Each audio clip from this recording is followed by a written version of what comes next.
August ತಿಂಗಳಿನಲ್ಲಿ ಕಟಕ ರಾಶಿಯವ್ರಿಗೆ ಬೇರೆ ಎಲ್ಲಾ ಜನಗಳಿಗೂ ನಿಮ್ಮ ಮಹತ್ವ ಗೊತ್ತಾಗುತ್ತೆ. ಅತಿಯಾದ ಆಸೆ ಬಿಟ್ಟು ಬುದ್ಧಿವಂತಿಕೆಯಿಂದ ಕೆಲಸ ಮಾಡ್ಕೊಂಡು ಹೋದ್ರೆ 100ಕ್ಕೆ 100 ಪ್ರಮಾಣದಲ್ಲಿ ನೀವು ಬೆಳಿತೀರಾ. ಹಣಕಾಸಿನ ವಿಚಾರದಲ್ಲೂ ಕೂಡ ಏಳಿಗೆ ಹೊಂದುತ್ತೀರಾ. ಬೇರೆಯವ್ರಿಗೆ ತೊಂದರೆ ಕೊಡ್ಬೇಡಿ, ಬೇರೆಯವ್ರಿಗೆ ನೋವಾಗೋ ತರ ಮಾತಾಡ್ಬೇಡಿ. ನಿಮ್ಕಿನ್ನ ಕೆಳಮಟ್ಟದಲ್ಲಿರೋರ್ಗೆ ಅವಾಚ್ಯ ಶಬ್ದಗಳನ್ನ ಬಳಸಕ್ ಹೋಗ್ಬೇಡಿ. ಒಂದು ಸತಿ ತಪ್ಪು ಮಾಡಿ ಮೋಸ ಹೋಗಿರ್ತೀರ, ಮತ್ತೆ ಪದೇ ಪದೇ ಅದೇ ತಪ್ಪುಗಳನ್ನ ಮಾಡಕ್ ಹೋಗ್ಬೇಡಿ. ನಿಮ್ಮ ಆಲೋಚನೆಗಳನ್ನ ಸರಿಪಡಿಸಿ. ನಿಮ್ಮ ಮನಸ್ಸಿನಲ್ಲಿ ಆಸೆ ಇಲ್ಲ ಅಂತಂದ್ರೆ ಖಂಡಿತವಾಗ್ಲೂ ಈ ತಿಂಗಳು ಹಣಕಾಸಿನ ವಿಚಾರದಲ್ಲಿ ಅಭಿವೃದ್ಧಿ ಆಗ್ತೀರಾ. ನಿಮಗೆ ಬರಬೇಕಾಗಿರೋ ಹಣ ಕೂಡ ಈ ತಿಂಗಳು ನಿಮಗೆ ಬಂದು ಸೇರುತ್ತೆ. ದೊಡ್ಡ ದೊಡ್ಡ ಅಧಿಕಾರಿಗಳು, ರಾಜಕಾರಣಿಗಳ ಸ್ನೇಹ ಕೂಡ ನಿಮ್ಗೆ ಈ ತಿಂಗಳು ಸಿಗುತ್ತೆ. ನಿಮ್ಮ ವ್ಯಾಪಾರ ವ್ಯವಹಾರದಲ್ಲಿ ಅನಿರೀಕ್ಷಿತ ಲಾಭಗಳು ನೋಡ್ತೀರಾ. ಹೊಸದಾಗಿ ವ್ಯಾಪಾರ ವ್ಯವಹಾರ ಮಾಡೋರು ಕೂಡ ಈ ತಿಂಗಳು ಶುಭವಾಗಿರುತ್ತೆ.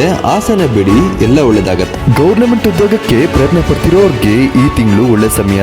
ಉದ್ಯೋಗದಲ್ಲಿ ಪ್ರಮೋಷನ್ ಅಥವಾ ಇನ್ಕ್ರಿಮೆಂಟ್ ಸಿಗೋ ಸಾಧ್ಯತೆ ಇದೆ. ತುಂಬಾ ದಿನಗಳಿಂದ ಯಾರಿಗೆಲ್ಲ ಉದ್ಯೋಗ ಸಿಕ್ಕಿರಲ್ಲ, ಖಂಡಿತ ಈ ತಿಂಗಳು ಪ್ರಯತ್ನ ಪಡಿ. ಈ ತಿಂಗಳು ನಿಮಗೆ ಉದ್ಯೋಗ ಸಿಕ್ಕೇ ಸಿಗುತ್ತೆ. ನೀವೆಲ್ಲೇ ಹೋದ್ರೂ ಈ ತಿಂಗಳು ಒಳ್ಳೆ ಊಟ ಉಪಚಾರ ಸಿಗುತ್ತೆ. ನಿಮ್ಮ ಯಾವುದೇ ರೀತಿಯಾದ ಎಮೋಷನ್ಸ್ ನೀವು ಕಂಟ್ರೋಲ್ ಮಾಡ್ಕೊಂಡಿದೆ ಆದ್ರೆ ಈ ತಿಂಗಳು ನೀವು ನೆಮ್ಮದಿಯಿಂದ ಇರ್ತೀರಾ. ಈ ತಿಂಗಳು ನಿಮ್ಮ ಕಷ್ಟಗಳಲ್ಲಿ ನಿವಾರಣೆ ಆಗುತ್ತೆ.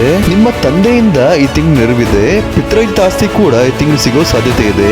ನಿಮ್ಮ ದಾಂಪತ್ಯದಲ್ಲಿ ಈಗೋನ ಬಿಡಿ. ಮದುವೆ ವಿಚಾರದಲ್ಲಿ ಒಳ್ಳೆ ಹುಡುಗ ಅಥವಾ ಹುಡುಗಿ ಸಿಕ್ಕಿದ್ರು ಕೂಡ ನೀವು ಕಳ್ಕೊಳ್ಳೋ ಸಾಧ್ಯತೆ ಇದೆ. ವಿಷ್ಣು ಸಹಸ್ರನಾಮ ಕೇಳೋದ್ರಿಂದ ಈ ತಿಂಗಳು ಪರಿಹಾರಗಳಾಗತ್ತೆ.